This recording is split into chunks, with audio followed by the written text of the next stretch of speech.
Saya Janeta Cheryl hari ini akan menjelaskan pertanyaan nomor 9 dari buku Matematika Minat halaman 80. Jadi, karena nomor 9 ini kita ditanya untuk mencari mutlak, kita harus tahu dulu rumus mutlak itu gimana. Nah, rumus mutlak ini contohnya mutlak A ya. Rumus mutlak ini tuh kayak gini. A kuadrat ditambah B kuadrat. Nah, ini buat vektor 2 ruang doang, kayak yang kayak gini, X sama Y doang.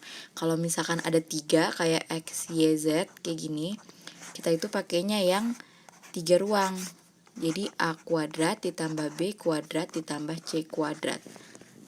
Page 80 itu dia ngasih tahu A sama dengan I dikurang 2J ditambah 2K. Nah, B sama dengan 3I ditambah 6J dikurang 2K. Nah, ini bisa kita bentuk jadi bentuk vektor. Ini bisa kita bentuk jadi 1, negatif 2, sama 2. Nah, ini bisa kita bentuk juga jadi 3, 6, negatif 2. Nah, dia minta mutlak A itu berapa? Rumus mutlak itu kan kayak gini. A kuadrat tambah B kuadrat. Tapi ini cuma buat yang ruang dimensi 2. Sedangkan ini ruangnya ada 3, 1, 2, 3. Jadi kita pakai yang A kuadrat tambah B kuadrat tambah C kuadrat. Sama dengan tinggal kita masukin aja angkanya. 1 kuadrat ditambah negatif 2 kuadrat ditambah 2 kuadrat sama dengan akar 9. Ini sama dengan akar dari 9 adalah 3. Jadi mutlak A adalah 3. Nah, udah selesai kita dapat mutlak A. Lanjut lagi kita ke yang nomor B. Yang nomor B dia minta mutlak B. Mutlak B sama juga rumusnya pakai yang ruang 3 karena di sini ada 3 juga, 1, 2, 3. Jadi kita pakai yang ini, A kuadrat ditambah B kuadrat ditambah C kuadrat. Nah, masukin aja nomornya lagi. 3 kuadrat ditambah 6 kuadrat ditambah negatif 2 kuadrat. Nah, ini sama dengan akar 49. Akar dari 49 adalah 7. Jadi mutlak B adalah 7. Selesai kita ngerjain yang A sama B, kita lanjut ke pertanyaan yang C. Yang C itu dia minta mutlak dari A tambah B. Buat ngerjain ini, kita harus tahu dulu rumusnya gimana. Nah, rumusnya itu kayak gini. Rumus yang ada di buku kayak gini. A ditambah B kuadrat.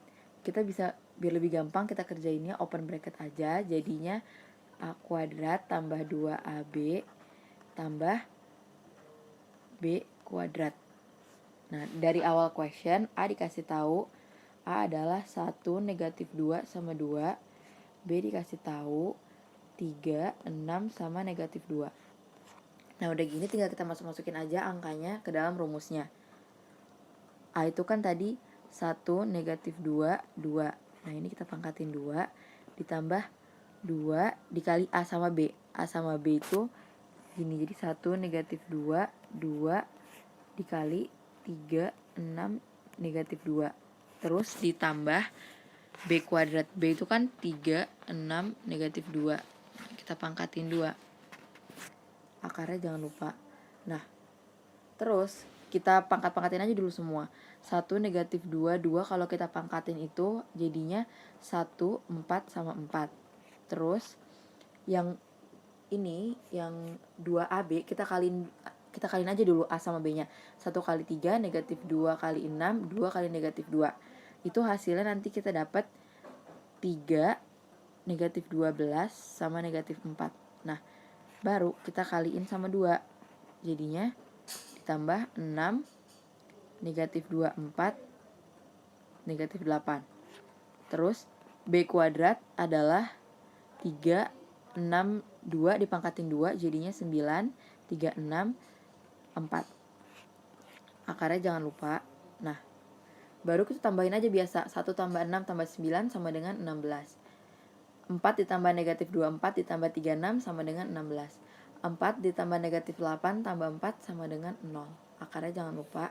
Nah, 16 ditambah 16 sama dengan akar 32. Terus akar 32 bisa kita simplify juga jadi 4 akar 2. Jadi mutlak A tambah B adalah 4 akar 2. Nah, ke pertanyaan terakhir yang D. D itu kan dia minta mutlak A dikurang B. Nah, buat ngerjain ini sebenarnya ada beberapa cara. Nah, cara yang pertama tadi kita bisa menggunakan cara yang kayak C tadi, kayak gini. Tapi bentuk positif dirubah jadi negatif, kayak gini. A dikurang B pangkat 2. Nah ini cara pertama bisa kita lakuin kayak gini. Cara kedua itu kita ngurangin A dikurang B baru kita mutlakin. Nah sekarang aku mau ngejelasin yang cara kedua ini. Jadi yang pertama kita lakuin tuh kita harus ngurangin A sama B nya dulu. A tadi kan 1, negatif 2 sama 2. B itu sama dengan 3, 6, negatif 2. Dikurang biasa, 1 dikurang 3 sama dengan negatif 2. Negatif 2 dikurang 6 sama dengan negatif 8. 2 dikurang negatif 2 sama dengan 4. Kalau udah gini kita tinggal kita buat nyari mutlaknya tinggal menggunakan rumus mutlak yang 3 ruang. Karena kan ada 3, 1, 2, 3. Jadi kita menggunakan yang A kuadrat ditambah B kuadrat ditambah C kuadrat. Kalau udah kita tahu rumusnya, kita masukin aja angka-angkanya. Negatif 2 kuadrat ditambah negatif 8 kuadrat ditambah 4 kuadrat. Akarnya jangan lupa. Nah ini sama dengan akar 4 ditambah 64 ditambah 16. 4 tambah 64 tambah 16 sama dengan 84. Jadi ini akar 84. Akar 84 bisa kita simplify jadi 2 akar 21. Jadi mutlak A dikurang B adalah 2 akar 21. Ini ngerjain soal mutlak itu tuh sesimpel ini. Tinggal kita ingat rumusnya, terus kita masukin angkanya ke variabel A, B, sama C, terus kita pangkatin, terus kita akarin. Habis itu udah deh dapet jawabannya. Dapat jawaban dari mutlak itu. Gitu aja sih penjelasan dari Cheryl. Semoga pada ngerti dan semoga membantu.